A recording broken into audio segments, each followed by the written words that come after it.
you ready? So ready. This is so exciting.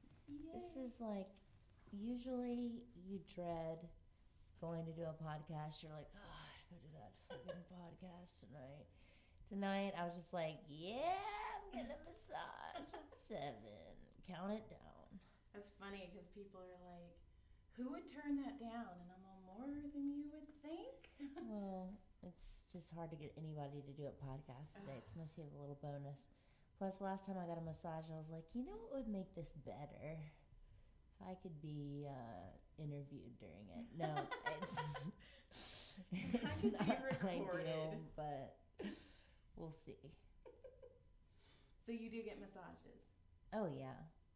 I mean, it's maintenance at this point. Like, I did service industry for so long. I feel like my body's just fucked.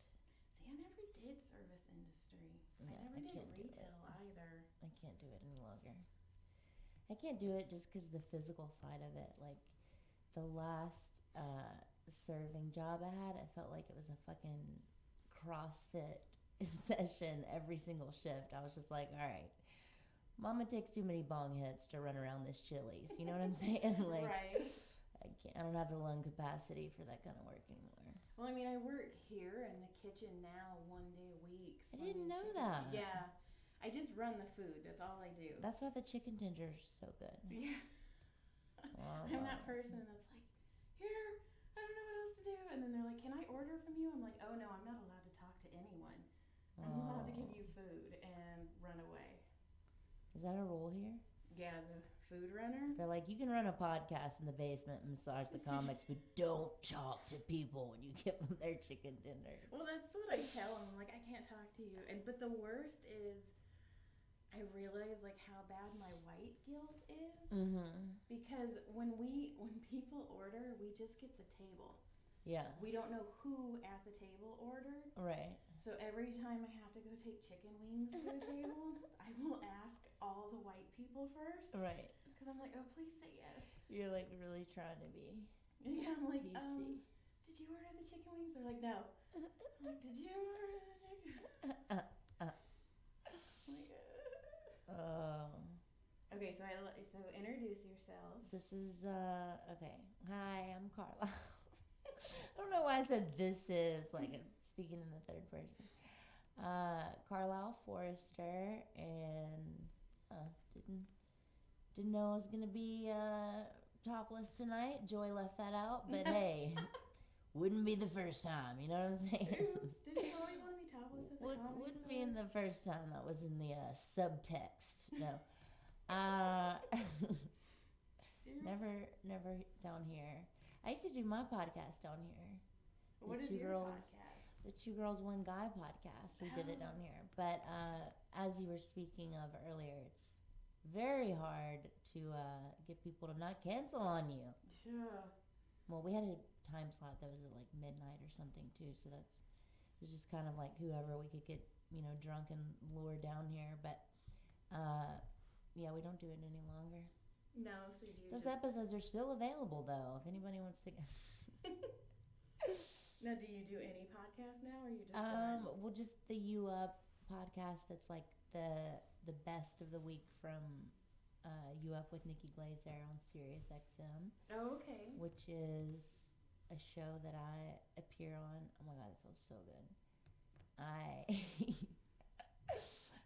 When does this come out, Joy?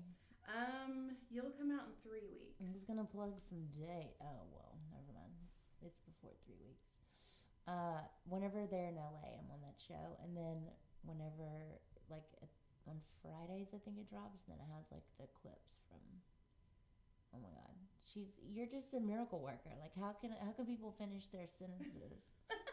There's toxins being released, and it's orgasmic. What can I tell you? That's so funny. Okay, so last Tuesday, Joe Rogan was in a mood. I don't know, but he kept putting my chair, because I have a massage chair and I massage in the green room at like some of the shows, and he kept putting my massage chair in all these like holds. And I'm like, that's really expensive. Please stop doing that. I know you can afford another one, but and he tells me, he's like, Joy, you need to change your podcast format. And he's like, you should massage them and then interview them. And of course, because it's Joe Rogan, everybody's like, that's the greatest idea ever. That's what you should do. The idea being that they're more relaxed and open at that point.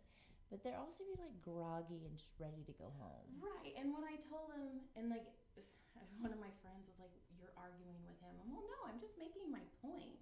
Yeah, you have to with them. Like you know, you can't be mansplained, but if you're going to be mansplained by somebody, it could be Joe Rogan, I guess. Right. But I was like, the reason I like it is because they're face down. Like, you have no judgment from me. So if you say anything, you don't know what I'm thinking because I know facial expression. Right. And that's how I get a lot of people to admit things. And that's true. And he's like, yeah, but nobody wants to talk. And I'm like, they talk. They know.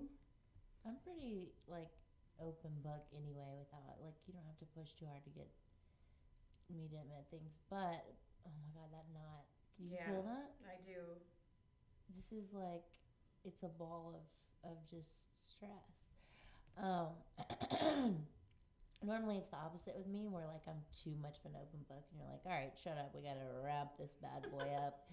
We like to keep these under 45, Carlisle. Let's get you on your way. You're like, shh. Yeah.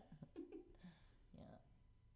So, besides serving, do you have any like injuries? It's just a lot of wear and tear from that. I was a cheerleader.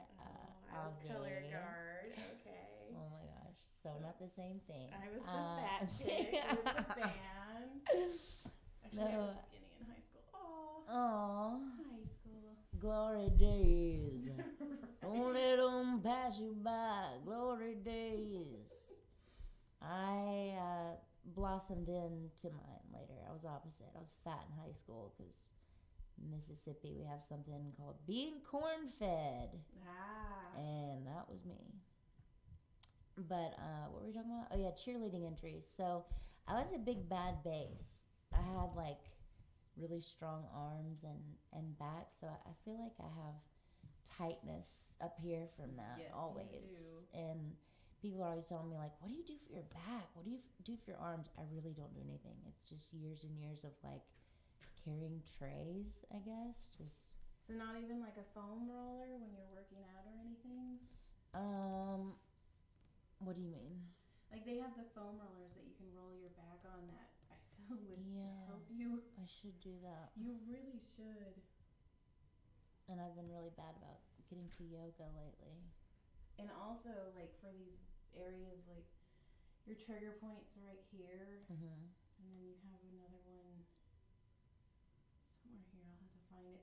You can use a lacrosse ball and pop those open. Those hurt too, but is that anybody's trigger point, or is that my trigger point? it's your trigger point. I mean, sometimes the trigger points are the same, especially like people who do the same work or same motions. Like, my drivers are always up here, and then my computer users are more like in here. So oh yeah. But yeah. So you grew up in Mississippi? Yeah, I was just gonna say, if my trigger is reverse racism, where's that located? I'm just kidding. That's funny. People hate me over that. No, what I mean. My family hates me too. I get it. No, what I mean by that is, like, do you feel like everybody hates white people right now, like extra hard, and like a lot of people's first sentence is, like, first word of their sentence is, white people this and white people that, but meanwhile it's white people that say that, and I'm just like, what are you? It is white people. You're right.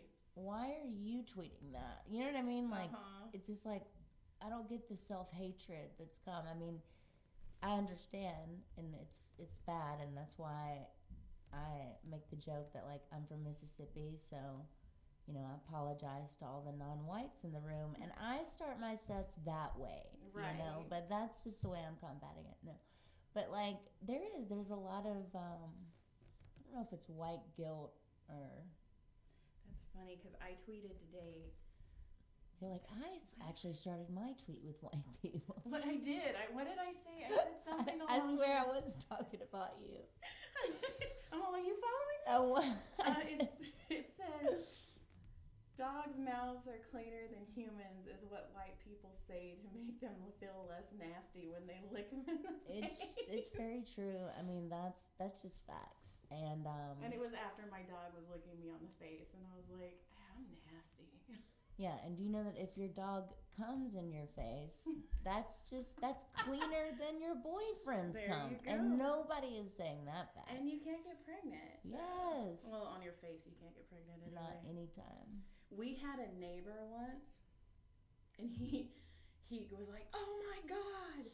And we ran outside, and we're like, what the hell's going on? And he was brushing his dog, and his dog came. Yeah, it happens. I've never heard of that. I've seen it before. It's you know, it's a whenever thing your in dog. Mississippi, okay. Well, do you ever like if your dog just starts snuggling you and you're kind of like spooning, and then all of a sudden you look down and he's like, you know, got the lipstick out. I mean, that's happened to me. See, that's my husband. He's like, Joy, what? What now? It's very flattering, though. I like to be a kind of hot that transcends species. You know, that's kind of what I go for whenever I like my get dog. ready in the morning. I give my dog wood. Yeah. I don't know. Our boy dog, he's like a toddler. I don't even think I've ever seen his lipstick come out. He's goofy. He's half basset hound, half pit bull. Oh, wow. He's goofy. How many dogs do you have? 3. Yeah. Too It many. checks out. You seem like a 3-dog kind of gal. 3 dogs, 3 kids. You got a one husband that loves you. Look at that. You got a whole package. I have so much. If you swapped out the kids with cats, you actually have my dream life. There you go. 3 dogs, 3 cats, and a husband. That's what old Carlisle's after. Yeah, you don't know kids. No kids. Tight pussy. What? See, okay, I'm still tight All because right. C-section. C-section, bitch. Yep. All right. Well, I hear that is the way to go with that. Yes, in fact, my doctor, I was just talking about this.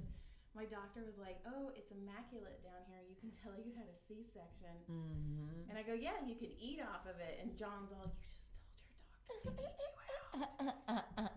I was all, well, somebody has to do it. Wow. What do you think about sex after kids? Does it happen, or is it like a thing of the past? Well, we have sex a lot. That's good. I feel I live in Valencia, so I live in a very pretentious asshole town. And so, like, anytime I talk about, like, giving John a blowjob, the women are like, wait, what? You give your husband blow? I'm all... So I went home and I told John, I was like, I think I'm the only wife that blows their husband. He's like, you need to stop talking to people. Oh, like, for sure you are. I mean, most of the time that goes out the window from what I hear.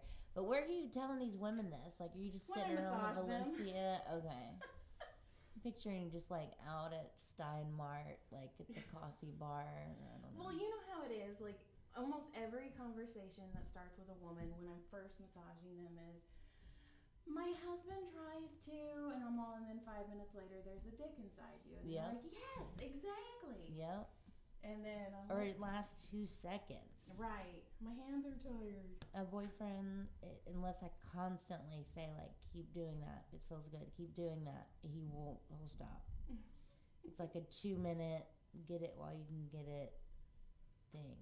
Well, at least you've got that. You're a professional, you're so good, I would just disappoint you, so I'm not even gonna try. I see that, though. I'm like, love you too, John. I'm like, just push on me. I mean, he's got it made, though, huh? He just gets this? He does not let me touch him. Why? I married a pussy. God love him. What? He says I'm too hard and mean. Oh, my God. Yeah. I mean, you're not hard at all. I'm able to just give a whole podcast interview. Like, it's not anything. What is he talking about?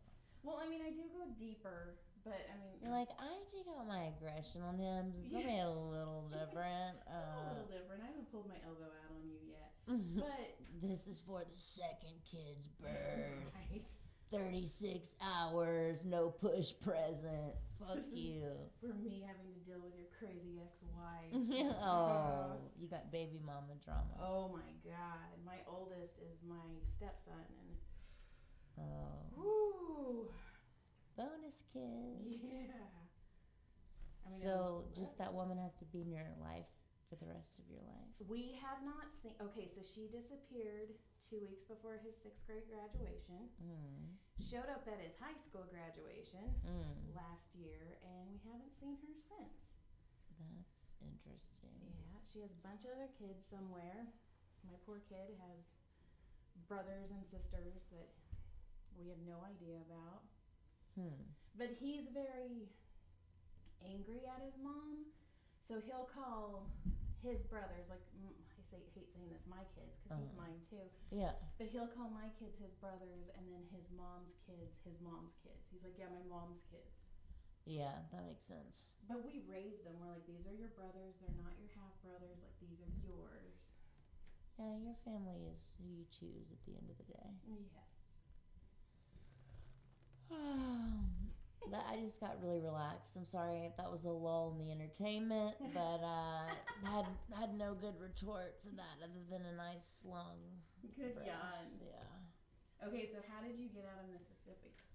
I kind of ran away from home because I was enrolled at Ole Miss. I was supposed to go to the University of Mississippi, and I had a room assignment and a dorm and everything, like classes, and I just felt like I was drowning. Like the closer and closer it got to it, I just could not do it. And I had like this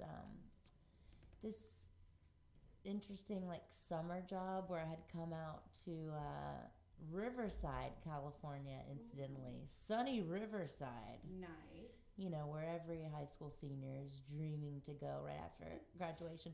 But all I heard was like, that's close to LA, and that's where I decided to go for this job. And then I decided over that summer that I wanted to come back. I didn't want to go to Ole Miss. I wanted to go to LA. Okay. So I told my family that did not go over well, because I had like a whole deal with them that I would, do the college thing and then come out to LA and try to be an actress. This is way before comedy, by the way. Like, never did I try comedy until way later. And yeah, they weren't too into my idea. They really wanted the college thing to happen, and I was just like, no. And I made plans. I got like a plane ticket because I'd had high school jobs and I had money like saved. And then the nearest airport was Memphis, Tennessee, which was an hour away, but my best friend had a car. Okay. And my mom actually went over to her house and like begged her dad to take her car away from her, and he was like, I'm not going to do that. Because he thought, like, because everybody was like, well, she's 18.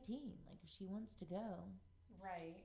And so I did. She gave me a ride to the airport, and then I left, and I didn't speak to my family for a long time because they were mad. And then as time passed, they realized, like, oh, no, she's serious about this, like, acting dream. And the rest is history. I mean, they finally came around to it, obviously. Was there any, like, defining moment where they were like, okay, we've got to get back. We have to get her back in our lives? I think it was one Christmas that I missed. Like, that first Christmas, I didn't go home, and it was very hard on all of us, rightly so, because, yeah, it was a weird time, I think of being 18 now. Like, I look at 18-year-olds and I'm like, I was a child. Yes. And I thought I was so grown. Uh-huh. And the weird thing is, like, my parents are kind of not city people. Like, they couldn't even imagine coming out here. So they didn't come out to, like, come after me or chase after me because they didn't know the lay of the land of LA. So, like, I was just kind of out here. I actually had, like, my grandmother's friend of a friend who had a house in Van Nuys, and she rented a room to me. Because, like, my grandmother was still talking to me, but, like, my parents were really mad because, the whole college dropout thing. Yeah, I dropped out. I dropped out and moved to Texas for a guy I met online. Oh, my God. Yeah. Online? Yeah. What is this, like MySpace days? I'm way older than MySpace. It was AOL Chat. AOL Chat. She's like, I met him up in the AIM, bitch. I did. In fact, he had that screen name. I don't know it. I don't remember. Mine was cutie pie something something. But it was like LOL and BRB, and I was like, what the fuck does all this mean? Because I just bought a computer off of my scholarship money for college. Love it. And he was like, come in this private chat room and I'll teach you what all the abbreviations mean. Oh. And then we started talking, and then he was like, come visit me in Texas. So I did. And you dropped out. And then, I asked my dad if he would drive me to Texas. Whoa. Yeah. Wait, where in Texas? Lubbock. Yeah, I've been there. Ooh. It's like a little, like, awful cowboy town place. Yep. Ugh. Yeah, it was awful. He had a really good right hook. A right hook? What do you mean? Like he hit me a lot. Oh my god! I thought you were saying this was like, I thought you were saying like he had good boxing skills. Well, he was trying to be an amateur boxer, and I was just a supportive girlfriend. Oh so my god! You can hit me. It's cool. Wow, that's insane, dude. But I did because my dad. My dad, when he dropped me off, he's all, call me when you're ready to admit you're making a mistake. Oh, that's a good line. Fuck you. So, and I had a really good job. I was working at AT&T Wireless. I was making $15 an hour. Texas, I had a duplex for $295 a month. That's amazing. My life was okay. So then I left him, and I got my duplex, and then I started dating a DJ at a strip club because I make good choices. And then he kept stalking me, and he broke into my house one night, and I had to call my dad, and I was like, you need to come get me. So him and my mom came and got me. What the fuck? Wait, so were you doing comedy at this time? Or I wasn't doing anything. I was going to college. I was a good girl. I was doing my that's questionable. I was doing my chemistry homework in the DJ booth. Oh, that's cute. Yeah, like I'm that girl. I've never done drugs. Whoa, never? But I make really bad choices when it comes to men. I mean, even John, when I got with John, he was going through his divorce. He was drinking every day, and I was like, oh, you seem custody battle from hell. And I'm like, yeah, this seems like a good idea. Ex-wife from hell. Oh my God, that lady. So you supported him through his custody battle. And now he's supporting me through this. Wow. This whole comedy journey. And by the way, those two things are totally even. It's like a custody battle and the fucking grind of a thing. And it's awful. I'm like, okay, I'll be gone. Make sure the kids do their homework. Love you. Bye. That's amazing, though. It is, and I couldn't do it without him. You're like, I'm gonna go massage comics now. Bye. It was cool though. Like when I went to, he's a Neil Brennan fan, and I got to go to Neil Brennan's house and massage him. And I was like, I'm at Neil Brennan's house, and he's like, yeah, and I'm like, yeah, I'm about to walk in, and he's like, don't be weird. I'm like, well, that's me. But are you doing these for the show, or that was just like? That was for the show. That was before I was able to get down here. So I would just go to people's houses and have a handheld camera, and it was just wonky. And was Neil Brennan able to drop names through a massage? I don't know. Like we talked a little bit, but he talked about Whitney Cummings. Yeah, there you go. So yeah, he dropped. You know, it's a little hard for me to think of like certain words. Like you'll be massaging me, and I'm just like, I think of something, and it just totally leaves my mind as you get these knots. Right. But you feel that, right? They're like straight up knots. Yeah, and you can see them too. Like you can visually see them. Yeah, but I think it's because I've been doing this 13 years too. So what do you like? What are those made out of? So easiest way to describe a knot is, you know how, so each muscle fiber has fascia around it. So it has like a layer, like a sheath of coating around it. And they almost look like spaghetti. And when you put spaghetti in water and you don't stir it and it looks like a clump, Mm-hmm. That's what a knot basically looks at. So what you're doing is you're just breaking up the fascia. Oh, wow.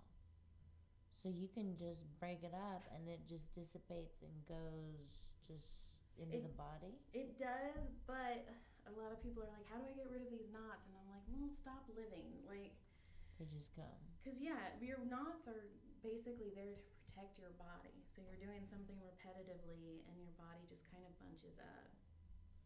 What about the crunch? The crunch, that's the lactic acid. Oh, yeah, it's so crunchy. So, yeah. Oh my gosh. I'm like, where'd you go? You left me. I'm here. It's very good what she's doing. Okay, so now Ask you're me out. more. Okay, you're out in LA now. Okay, so now I'm out in LA, and I'm just getting the whole story. Comedy's still not on the thing. No, it was never comedy. It was always like I thought I was gonna be the young ingenue, like the dramatic actor, the thespian. Like I would take acting classes and just like roll on the floor and be like, "What animal are you going to be?" Like that was like my whole 20s was just taking these acting classes, working in restaurants to pay to take all these acting classes that are out here. That are like all the Ivana Chubbucks and the Meisner technique and the Playhouse West and the prestigious, all those. But it's all bullshit, as we know. And I really thought that I had an original idea. Like, I was just like, oh yeah, I'll come out here. I'll probably be famous by the time I'm like, 21, 22. It's a wrap. Like, I was just thinking it was going to be so easy.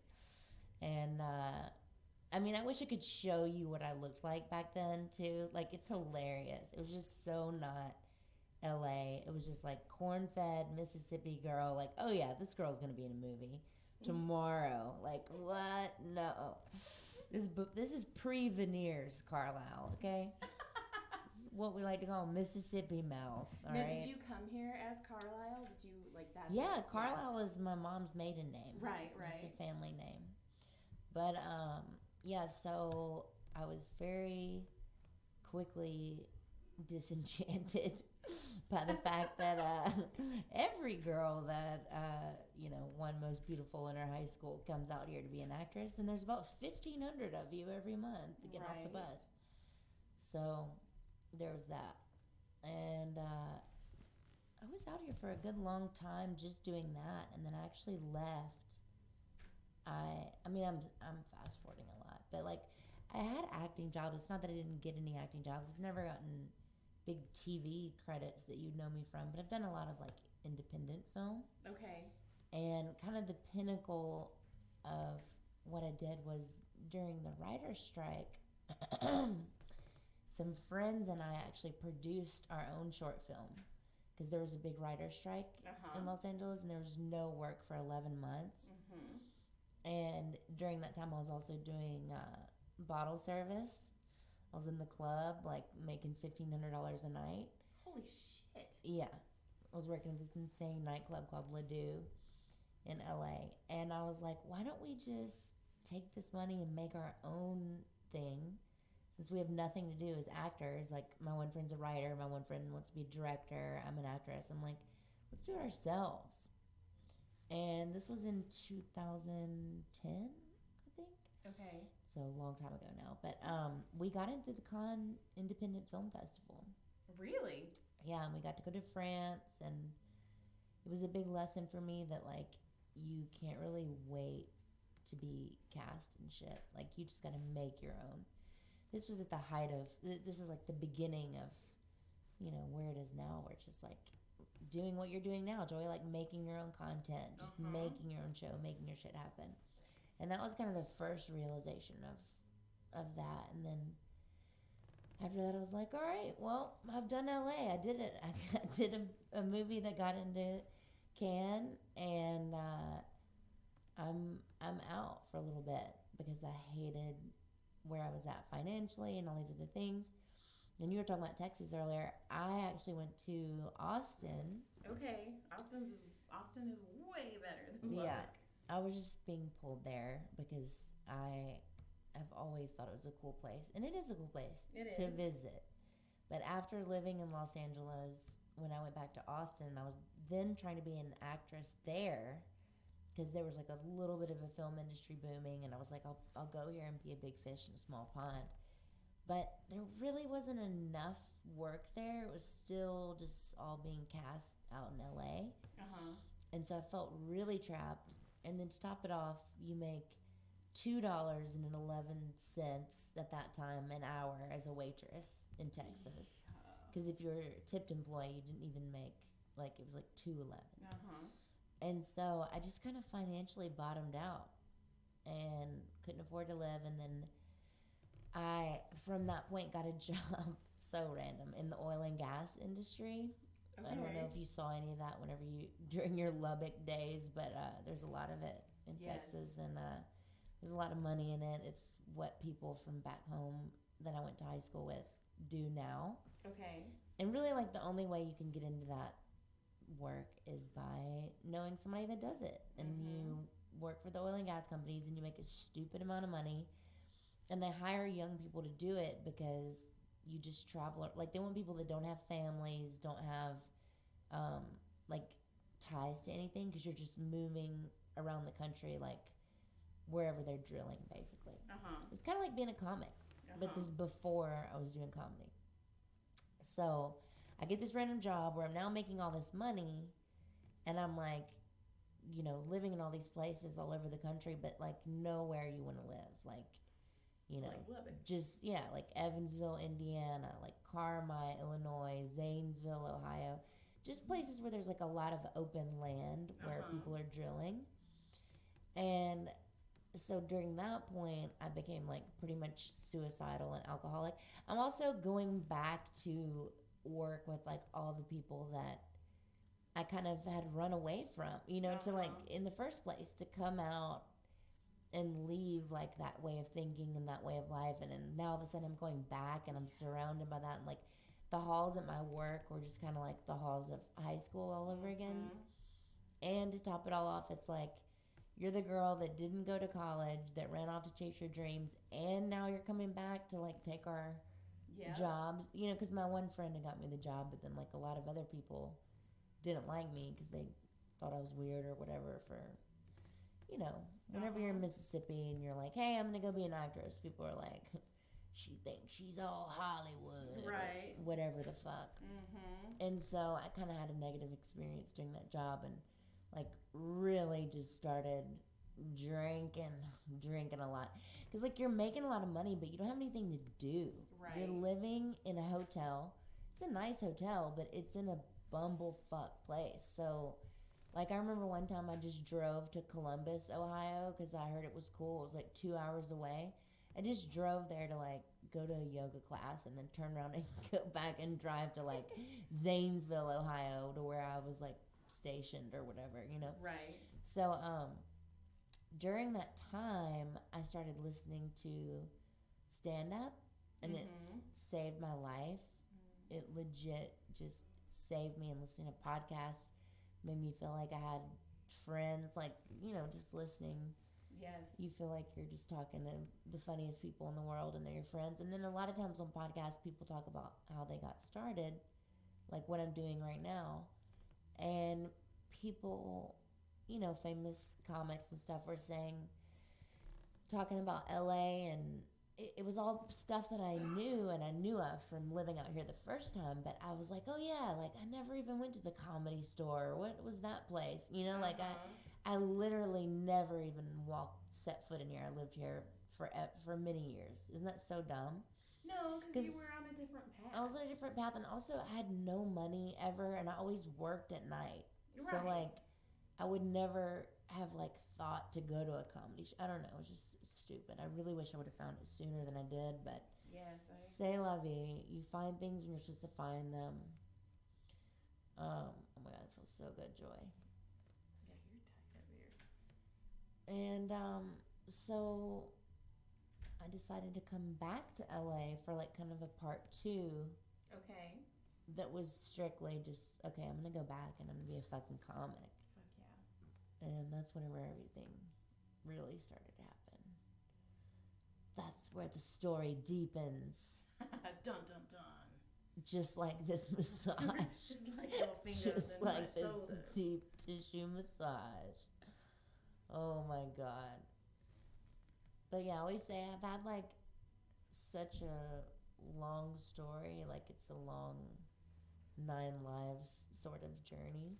So what's next? So what's next is I come back and I want to do comedy, but I'm still very afraid of it. And because I was so worried about what people would think, you know, because everything that I would think to talk about was like sex or, you know, like a secret or just very, like, that's always been my thing. It's just, I want to be an open book. And so I go to the Ha Ha Cafe. That's where I did my first set. The very first. This is where everybody does their first set. But it's funny because I didn't know that like people don't go to just watch open mics, and so at first I just wanted to go just watch and just check it out. Which like who does that? And I'm just like all dolled up like this girl sitting in the corner. They're just like, who the fuck is this? Like, and then they're like, they got to the end of the mic and they're like, all right, well I guess that's it. Unless did you put your name in the bucket? Like, and I was like, oh no, I'm just watching. I'm here to watch. They're like, okay, like, I'm a voyeur. It's weird, but all right, I guess that's it. And then we left. I didn't really talk to anybody. And then, still thinking about it, and then, by the way, like, have this joke notebook, like this sad joke notebook that's been written in for, like, literally years, which is the saddest thing, because it's just like, get up and fucking say your thing. But I never did. I just wrote, because I had this notion that it had to be all perfect and all ready. Yep. Maybe somebody's listening that needs to hear that. Just go do it. You're gonna suck whenever you first open mic, and they all suck. Everybody sucks. Just get up and do it. Don't sit around with your precious fucking notebook for years and years. So what happened was, from all those years away from living out of California, I had all this drama with my car, and it was out of registration. But it had also just never been registered for like the 3.5 years I was gone, because I was working on the road, so it just didn't matter. You know what I mean? Like, I'd never settled in one place with that job, so I never had to register the car, which is like a big problem, because when you come back to California, you're like, okay, I want to register it now, and they're like, well, where has it been registered all these other years? Okay, it's this really compelling podcasting, Carlisle. No, this is perfect. So basically, they were like, well, you have to pay these 4 years backdated of registration, which is like thousands of dollars or something. I was like, don't have it. And basically, it was just riding around in a car that was really, had 4 years out of date registration. But I had no money. I wanted to do something that was free. So I decided one day to go to Runyon Canyon to hike. And I go do this great hike, and I'm coming back, and I'm all zen, and I'm walking back, and my car's being towed. It's literally like on the thing, chains are going, the guy's got the clipboard out, and I'm crying. I'm like, please, sir, you don't understand. Like, this is my last asset. And he hears it 1,000 times a day. He's like, yeah, it's already on the truck. Can't do anything to help yet. And so I leave that situation. I call my parents. I'm walking down Laurel Canyon, Crescent Heights, and literally walking back to the valley. And I call my parents, and I'm just like, I don't know what I'm gonna do, because it's thousands of dollars I'm gonna have to pay to get that car back. And as we know, you can't really work or do anything in LA without a car. It's near impossible. And I just think my life's over. And they're saying things like, well, you could come back home and go to Ole Miss, and it's all that. And I'm like, or I could do this one thing that I've been thinking about a lot. And I basically rode my bike to Ha that night, and I gave Jack Jr. my $5 for your 5 minutes, and I fucking crushed it.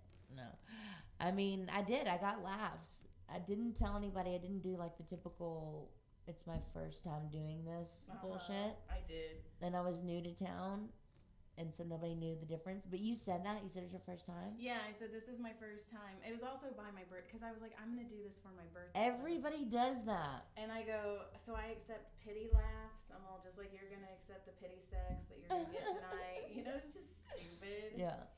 But I got laughs. I got laughs, and it felt so good. Everybody was just kind of like, who the fuck is this? Because I didn't know anybody. I remember I talked to, like, Ashoka Thomas after the mic and, like, thought he was, like, famous because he was funny. Like, do you remember that when we went to open mic and you're like, well, this guy is clearly on television? The first guy who got up, I didn't realize he was just an open micer because he was so good. Yeah. So they called me next, and I go, of course, I'll be the first one to be called because I seriously thought he was just, like, an opener. Yeah. I had no idea. But so I left that open mic, and I was riding my bike home, and I was just crying, like tears of joy just streaming down my face because I was like, which is the only tears I could ever cry. Yeah. Mm-hmm. I was just like, this is it. I'm not gonna have to move home, and I don't even need a fucking car because I can just ride my bike here. Right. And I started riding my bike to the hall every day, and then I shortly became the open mic host, which really elevated skills and whatnot because you have to go up all the time. You can't do the same material because everybody's just heard your dog and pony show over and over. And I'm really grateful for that place because it was what gave me my start. Nice. Not that they would ever give me a spot now, but hey, you know, it's all right. Where's the camera? It's right there. I hope you're getting my good angles. There's really a neck situation going on. I don't think you have a bad angle. If it's been zooming in on this rattlesnake scrotum that I have happening below the chin lately, I'm going to be so mad. First of all, you look like you're next to me, so you're fine. I need digitization in post. Okay. You sound like Corey. Princess Corey was like, and I was like, it's okay. It's in a small box. Nobody can see it. She's like, okay. It's a thumbnail. Yes. How do you feel?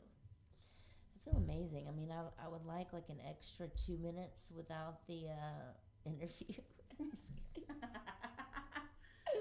Is there anything you want to book? God, I can't think right now. See? Is there anything you'd like to plug while you're massaging my butt? Yes, plug it up.